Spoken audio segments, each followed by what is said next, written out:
Hi Scorpio, welcome to your October 2017 love reading. It's Rena here. So I am shuffling the cards and I'm going to smush them out this time, fan them out, air them out a little bit. Never to be light. I mean, you know, like that's an intense card, so that's typical Scorpio fashion. But intuitive cards around it. Wow.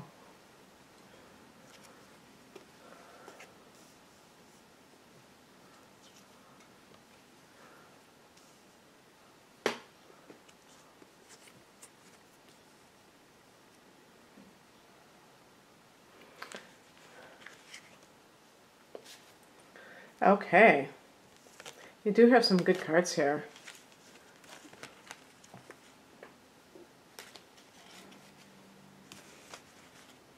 Two Kings. So I don't know if any of you are involved with your boss or somebody who is in your workplace who has a higher status than you do. Maybe not your direct supervisor, but a person in a supervisory position. I'm going to bring this back so I can get all the cards in there.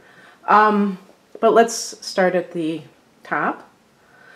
I wonder if any of you are involved with somebody who is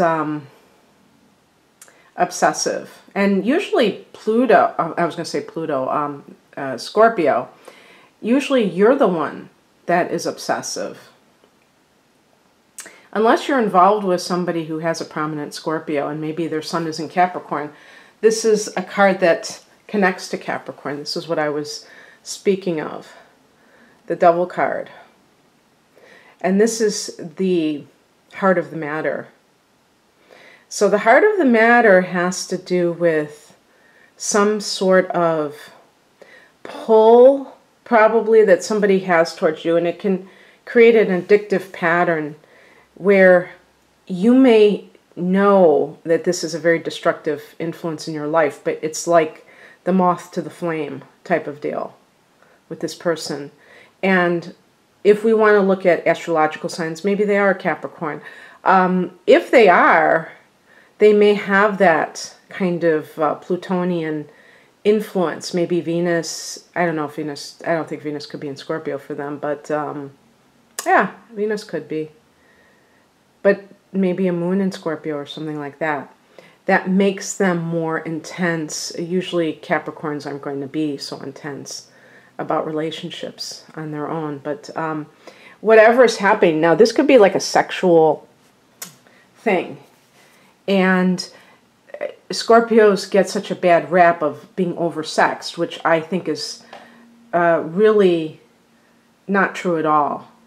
I think with Scorpio, it's just that you value it so much, you put so much importance on it, that it becomes such a theme in your life. And of course, you rule the eighth house, and sex is one of the themes of the eighth house, because it's all about intimacy.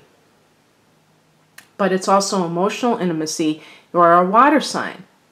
And the problem with sex is that it gives the illusion of intimacy if there isn't that emotional intimacy there too. And so it can devolve into a situation, as indicated here, where it's more about, it's more of a one-dimensional deal. And for you, that is soul-destroying, because you really want the whole enchilada.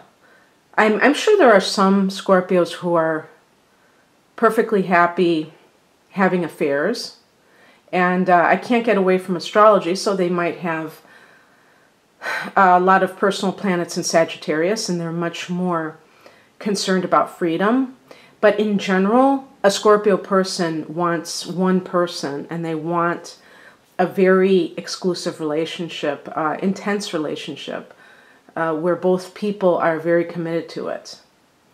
and they don't want just a one-sided or one-dimensional relationship. In the past position, we have the King of Cups. So kings can be fathers. They can be people who are in positions of authority. But this king is somebody who you can cry on their shoulder. It could be somebody in the clergy that you can go to for counseling, or a therapist. Or it's a water sign male, or they have a signature of water in their chart, and they are at the mature level. They're not using, like the Knight of Cups sometimes, wooing somebody with poetry and music and having perhaps ulterior motives. This is somebody who has reached a certain stature, or if they're not necessarily older than you, they're wise beyond their years, you know, old souls, whatever you want to call it. And yeah, so who is that person to you? Is that somebody that you've recently met, and you really dig this person, but you have this situation with this obsessive, or compulsive is probably a better word, relationship still lingering? And if so, that could threaten a healthy relationship. If that King of Cups is somebody who has just recently come along, and this is supposed to be the recent past, then if you remain with another person who is dragging you down, that could definitely threaten the future of such a healthy relationship. Let me just keep going with this. What we have right now is the High Priestess. So there can be something that comes out. You do have, let's see what's coming up. Well, this reading is for October, but on November 4th, there is a full moon in Taurus. And Taurus is your 7th house, Scorpio. So that could be when the big reveal is. That affects marriage. Oh, by the way, I should have said that devil could be your spouse. And actually, it may not just be like a one-dimensional sex thing. It could be a materialistic relationship where you're there for the money and you're afraid to leave the relationship because you don't want to lose that lifestyle. That can be a temptation, too, that the devil represents. Okay. And so with the High Priestess, it's like, okay, hello, this is what's happening. And then everything kind of, the chips fall where they may. Now, we're coming off of eclipses in August, and they still will continue to play out during the fall. And that could be mixed into this as well. Okay, let me see here.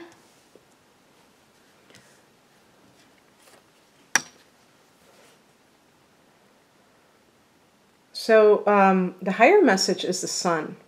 The Sun is such a positive card. You can see in this Morgan Greer deck how they depict it with two people in love. In the Rider-Waite deck, they show a child, and that's because it's, in addition to being about love, it's about conceiving children in general. I'm looking for the card because I always like to... Oh, by the way, I did find this. This is the Pamela Coleman from the classic Rider-Waite deck. You see how these people are in bondage to each other and they're naked. So they're doing the devil's business with their activities. And they're devils too. And showing their, you know, it's kind of like the Lover's card turned upside down. So I'm going to I'm going to find the Sun card because I want to show you the different depictions of what this spiritual message is.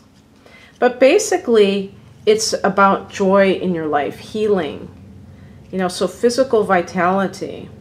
Oh, and the Sun is going into your sign at the end of the month. So it could be that this card is a timing card that's a spiritual message, Scorpio, saying to you that when you have your solar return, you're going to, or, you know, when the Sun goes into your sign, let's put it that way, there's going to be a turning point, and you're going to see that you feel better and things start to go more in your direction. Right now, you have the Sun in the 12th house. I'm saying right now. I'm recording this on September 10th, so there you go. But up until whenever the date is in October that the Sun goes into, I think it's the 19th. I'm not 100% on that because that's when the new moon is, so that must be when the Sun is. No, that's the late degree of, no, that's not right. That's a late degree of Libra. It's going to be a few days after that, you know, the 20-something. But anyway, this is how they depict it in the Rider-Waite deck. And you see they show a child, and there's just so much jubilation. And so hang in there. If you feel like there's a lot of heavy energy at the beginning of the month, that's 12th house, when the Sun is in your 12th house, the month before your birthday. And then you start to kind of come alive. But in the 12th house, you could be dealing with karmic issues as well. So these may be things that you signed up for that you may not like now, especially if there are some developments in early November that lead to revealing, you know, a secret. But that's going to be when the Sun is already in your sign. So it should be a lot better at that point overall. What crosses you, the challenging card, is the Nine of Pentacles. And this really dovetails nicely with that Devil card, because in the reverse position, this woman is like a gold digger. And when I say these things, I inevitably get people, I'm not a gold digger. Don't say that. You must have something against Scorpios. I'm not saying that Scorpio is a gold digger. These are just little tags for potential traits that are indicated for the Nine of Pentacles in reverse. In the upright position, this is somebody who is self-supporting, and they are very financially well off. They can take care of themselves financially. So the point is that when we have a challenge, it's that turned upside down. But anything that's turned upside down can be turned back up again. So it could be dependence on somebody else for your, you know, livelihood. You're getting, you know, living. And sometimes that's perfectly fine. Sometimes that's the agreement in relationships, that one person earns the bread and the other person bakes the bread. And that's fine. But if there's other things going on where there's not love between the two people, and it's just kind of this marriage or relationship of convenience where it's like, you scratch my back, I'll scratch yours, that kind of thing leads to degradation in the person's soul, your spirit. Well, I shouldn't say your soul, because your soul is eternally pure, but your sense of self gets eroded when you do something like that. And you may kind of kid yourself and think, oh, I'm living the high life, but really not. And this is a card also, I think, as a higher message saying, this is what you truly want. So what are you doing today to get to what you truly want? How is staying in a marriage of convenience getting you to love if it's not going to happen with that person?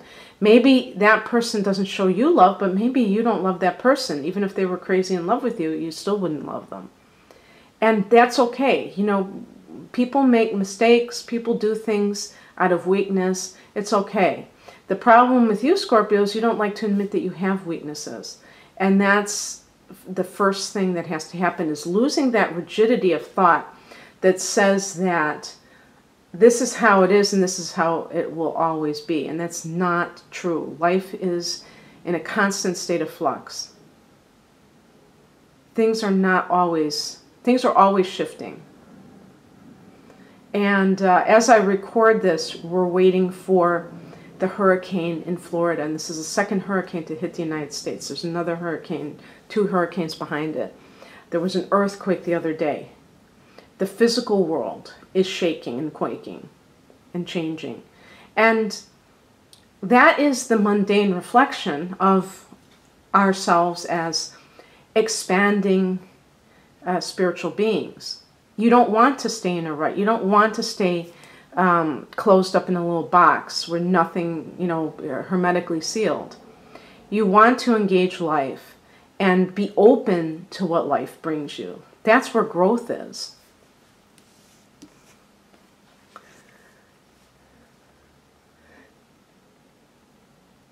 The advice is the 7 of Swords. This is about getting out of dodge very stealthily, okay? This is about not making a big hubbub to do about something. I mean, there are many, you know, interpretations. It could be about you going it alone. So that means that you would leave that situation. But it's also suggesting that you use your wits. If there's a person who is very controlling, maybe this person that you're with is very controlling, and in some cases you may even be afraid of them, then you have to be smart if you're going to leave. And you can't simply just decide to rub it in their face. Maybe you have kind of, you know, in some cases you may have amassed a whole litany of offenses that person has committed against you. And perhaps you finally met somebody that was caring and understood you and really got you. And this other person was indifferent to your emotional needs. But don't, you know, resist the temptation to be vengeful. Instead, be smart and leave without, it's like the camp, the Boy Scout motto, you know, don't leave a trace. Just leave as undramatically as possible so that you do not draw any suspicion and so you don't trigger this person. So this person, not that you're responsible for somebody else's emotional reactions, but people will react and you don't want that. The outcome is the King of Wands. I think, you know, I usually say that this is somebody, you know, a specific person because it's a court card. If that's the case, it would be a fire sign male, especially one in authority or who's an entrepreneur, Aries, Leo, Sagittarius. But I think this is you being self-empowered to the max in your life. And this is for specific Scorpios who were in a relationship where they may not have had much breathing room, where they were being super controlled and feeling like you couldn't be yourself. Now you feel a sense of mastery. And please, I'm not suggesting that this all is happening in October. These are just themes that you might want to see if they connect with your particular circumstances. So I hope you enjoyed this, Scorpio. If you'd like a private reading, please click the link below this video. Otherwise, have an amazing October. Bye.